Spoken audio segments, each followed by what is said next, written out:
Welcome to a special edition of GTC Preview. This one, by request, is focused on Jensen's keynote.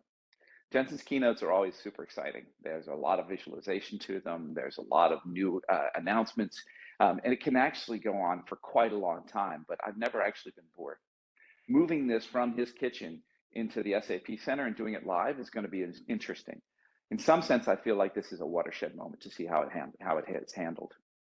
You know, typically Jensen's keynotes run through three major themes, right? And they're built up from the way NVIDIA is built up as well.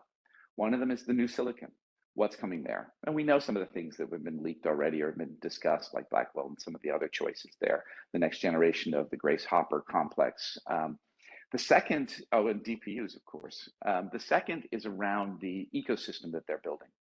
What are the new libraries? What has gotten mature? What's happened? That tends to evolve every year, but it's really about making those optimized libraries and availability through the NVIDIA network available to everybody. And then the third, and very much the most important part, is actual customers' examples of forward-looking things, not what they've done before, but what they're doing next, and that really help tie all this together. If you've not actually watched one of Jensen's keynotes, go pick one of them up. Last year's one on being able to take the OVX platform, digital twins with what is called Omniverse, and then be able to actually tie that into bringing together multiple 3D images into a factory of the future and lay out how robots would work in a manufacturing floor. It was very powerful, very, very, very strong. And it really helps you understand what the innovation platform and the overall vision is for where Jensen is taking NVIDIA. So that's what Jensen will be talking about. Me, I'm going to be looking for four things, three of which I think are very important to you, and the fourth is very important to me. The first is going to be inferencing. We understand training models. We have superpods, we have base pods, we know how to do data parallelization, data sharding, we have LLMs. That is a somewhat solved problem, but inference is not. Inference requires a very different level of data parallelization, API load balancing, and there's some tools already in the NVIDIA portfolio that might be really useful there. We'll see what comes out of it. And one of the other parts, power consumption. Cost per API call in inferencing is going to be really important. And the big driver of that is going to be power consumption, because that's what drives density, data center footprint, and everything else in between. It's going to be also interesting because I can see some very strong networking requirements that happen out for inferencing as well. And that intersection between the Ether network that's coming out of NVIDIA Mellanox and where they're going next could be very cool. So look for the teasers on what the next architecture for inferencing is going to be.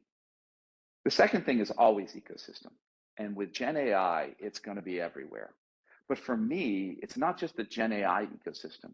It's what's the implication inside the enterprise for Gen AI now at the front end and incorporated into a tremendous number of applications. The predictive AI that many companies have been working on for a number of years to understand pricing, supply chain, things of that sort. And the back office AI, the things that help us get our job done, either by interpreting external data or internal data. And if you think about that, that is what IBM's Rob Thomas has promised for a long time, that is infusing AI in everything. It changes the way organizational models and infrastructure are deployed. One of the things, if you go look at how many customers and clients in the world have done AI, they built AI center of excellences with data scientists who know the data and have working specifically on various models. This change of Gen AI in the front, Gen AI in the back, predictive AI in the middle, really changes that model. Now you have to not talk about ML ops and keeping track of models, but now you're talking about integrating that into DevOps.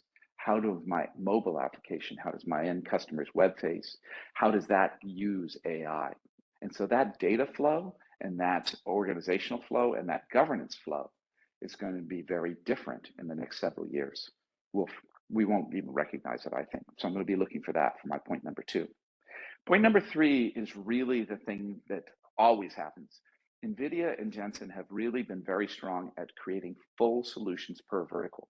Whether that's the work we did with Summit and Sierra in order to create sort of HPC work back in the day, whether it's the ADAS environments, the autonomous driving, things like what IBM has also done with Continental and others. those have become mature ecosystems because the silicon, the ecosystem, and the applications have all been lined up. We talked about manufacturing in last year's manufacturing visualization in last year's keynote.